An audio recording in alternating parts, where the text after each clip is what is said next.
नमस्कार, स्वागत है आपका अपने YouTube channel education update by Abhishek पर। तो आज के वीडियो में मैं आपको बताने वाला हूँ कि किस प्रकार से आप जो अपना फाइनल लेसन प्लान की डायरी बना सकते हैं।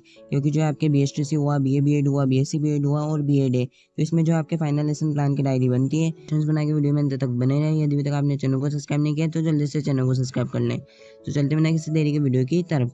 तो बात करें कि ये जो है आपके इस प्रकार से आपकी डायरी होती है। बात करें, इस जगह पर आपको आपका रोल नंबर लिखना रहता है, इस जगह पर आपको आपका नाम लिखना रहता है। फिर बात करें, आपको आपका टीचिंग सब्जेक्ट चूज़ करना रहता है। जो भी आपका टीचिंग सब्जेक्ट है वो आप चूज़ कर सकते हैं। बात करें टॉपिक, आपको एक टॉपिक का चयन करना रहता है। जैसे आप विज्ञान के विद्यार्थी हो तो आप जो है विज्ञान के किसी भी टॉपिक को यूज़ कर सकते हैं। जैसे रासायनिक अभिक्रिया या जो भी आप टॉपिक चूज़ करना चाहें तो आप वो टॉपिक चूज़ कर सकते हैं। ये टॉपिक आप जो है आपके डेली लेसन प्लान है तो उसमें से आप चूज़ कर सकते हैं।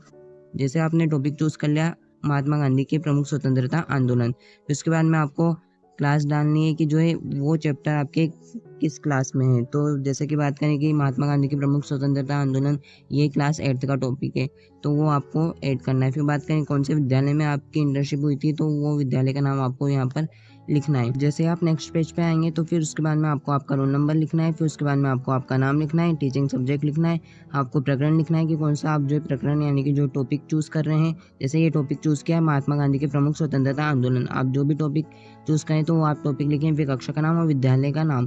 तो आप इस प्रकार से ये चीज़ें लिखें। फिर अब बात करें कि आपको जो पाठ्य योजना किस प्रकार से तैयार करनी है। तो पाठ्य योजना तैयार करने के लिए आपको यहाँ पर देखने को मिल रहा है कि आपको कक्षा, दिनांक, विषय, कालांश और आपके विद्यालय का नाम, समयावधि और प्रकरण जो भी आपने चूज़ किया है तो वो चीज़ें आपको इस प्रकार से लिख देनी है। फिर उसके बाद में जैसे आप ब्लैक बोर्ड पे लिखते हैं और इसी प्रकार से चीज़ जब आपका फाइनल लेसन कॉलेज में होगा उस टाइम भी आपको ये चीज़ें कॉलेज में लिखनी होगी। तो बात करें कि आपको जो है शिक्षण उद्देश्य लिखने हैं। फिर उसके बाद में तो शिक्षण उद्देश्य जैसे कि आपको बताया ज्ञानात्मक और बोधनात्मक जो भी शिक्षण उद्देश्य है वो आपको लिखने हैं। जैसे बात करें कि ज्ञानात्मक है तो ज्ञानात्मक का मतलब क्या है कि बच्चे स्मरण करेंगे। तो इसमें अपेक्षित व्यवहारगत परिवर्तन विद्यार्थी में क्या होगा, तो विद्यार्थी गांधी जी द्वारा चलाए गए विभिन्न आंदोलन, जिसमें बात करें कि चंपारण, असहयोग आंदोलन, सविनय अवज्ञा आंदोलन, भारत छोड़ो आंदोलन का प्रत्यास्मरण कर सकेंगे। उसके अलावा आंदोलन से संबंधित महत्वपूर्ण तिथियां, स्थान और नारों को जो है विद्यार्थी समझ पाएंगे, उनकी पहचान कर पाएंगे। तो इस प्रकार से जो है ज्ञानात्मक में पॉइंट लिखना है। फिर उसके बाद में अवबोधनात्मक में आप पॉइंट लिख सकते हैं। गांधी जी के आंदोलन के पीछे छिपे कारण का जो है विद्यार्थी पता कर पाएंगे, उनकी व्याख्या कर पाएंगे। उसके अलावा हिंसा और अहिंसा में विद्यार्थी अंतर स्पष्ट कर पाएंगे। तो इस प्रकार से आपको जो है ये पॉइंट्स लिखने हैं। फिर आप अनुप्रयोगात्मक पॉइंट लिखें, फिर कौशलात्मक पॉइंट लिखें, फिर अभिरुचियात्मक पॉइंट लिखें, फिर उसके बाद में अभिव्यक्त्यात्मक पॉइंट लिखें। इस प्रकार से आपने ये पॉइंट लिख दी। इस प्रकार से आपको सारणी बनानी है, फिर सारणी को बंद कर दें। फिर बात करें, तीसरा पॉइंट आता है आपके शिक्षण सहायक सामग्री, कि आप जो है किन किन शिक्षण सहायक सामग्री का प्रयोग करते हुए इस टॉपिक को पढ़ाएंगे। तो इसमें बात करें कि सामान्य सामग्री, तो इसमें आप चौक, डस्टर, शामपट, मार्कर आदि चीज़ें आप लिख सकते हैं। फिर बात करें कि विशिष्ट सामग्री, तो विशिष्ट सामग्री में क्या होगा कि गांधी जी का चित्र और सभी आंदोलनों को दर्शाने वाला चार्ट है। तो आप इस प्रकार से जो है विशिष्ट सामग्री का प्रयोग कर सकते हैं। फिर बात करें पूर्व ज्ञान, तो जो है अब आप जो विद्यार्थियों से प्रस्तावना प्रश्न पूछेंगे तो इसके लिए आपको पूर्व ज्ञान पर आधारित प्रश्न पूछना होगा।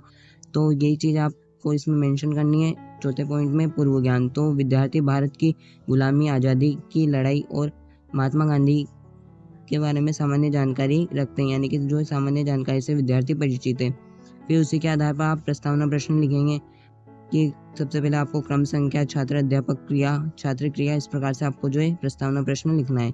तो बात करें क्रम संख्या कि स्वतंत्रता दिवस कब मनाया जाता है, तो 15 अगस्त को मनाया जाता है। भारत कब आज़ाद हुआ, तो भारत जो है 15 अगस्त 1947 को आज़ाद हुआ।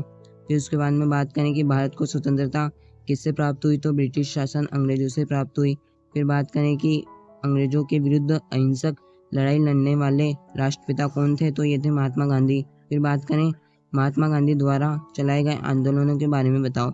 तो ये प्रश्न क्या हो गया, ये प्रश्न हो जाता है आपके समस्यात्मक प्रश्न, यानी कि विद्यार्थियों को इसका जवाब नहीं आया है, यानी कि महात्मा गांधी तक तो आ गया था। फिर उसके बाद में महात्मा गांधी के आंदोलन के बारे में बताओ, तो जो विद्यार्थियों को ये उत्तर नहीं आया है तो इसलिए आपको निरुत्तर और समस्यात्मक प्रश्न कर देना है। फिर उसके बाद में बात करें, आपको उद्देश्य कथन लिखना है। उद्देश्य कथन में क्या आएगा कि विद्यार्थियों, आज हम महात्मा गांधी द्वारा भारतीय स्वतंत्रता संग्राम में चलाए गए प्रमुख आंदोलनों का विस्तार पूर्वक अध्ययन करेंगे। तो इस प्रकार से आपने उद्देश्य कथन लिख दिया। फिर उसके बाद में बात करें, आपको प्रस्तुतिकरण लिखना है और प्रस्तुतिकरण में आपको कई सारे जो है एक सारणी बनानी है और कई सारे पॉइंट लिखने हैं, जिसमें बात करें आपको क्रम संख्या लिखनी है, शिक्षण बिंदु लिखना है, छात्र अध्यापक क्रिया लिखनी है, छात्र क्रिया लिखनी है, शामपट और सहायक सामग्री आपको लिखनी है।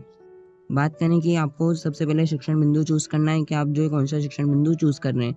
जैसे बात करें कि जो भी आपका टॉपिक है तो टॉपिक से संबंधित ही आपको जो है शिक्षण बिंदु को चूज़ करना है।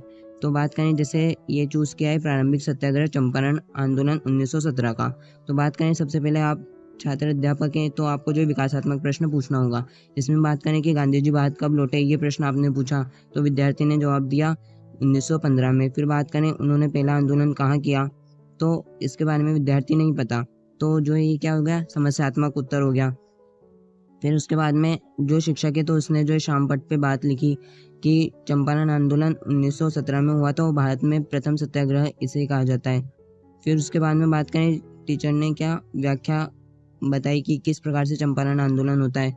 तो गांधी जी ने 1917 में बिहार के चंपारण में नील की खेती करने वाले किसानों को अंग्रेजों के शोषण से बचाया और यह भारत में उनका पहला सत्याग्रह था। फिर इसके बाद में 1918 में खेड़ा और मील मजदूर आंदोलन किए। तो इस प्रकार से जो है व्याख्या लिखनी है। फिर व्याख्या के बाद जो छात्र क्रिया है तो इसमें आप ये लिख सकते हैं कि विद्यार्थी ध्यानपूर्वक सुनेंगे और महत्वपूर्ण तिथियों को जो है अपनी नोटबुक में नोट करेंगे। तो इस प्रकार से आपको जो है ये सारणी बनानी है।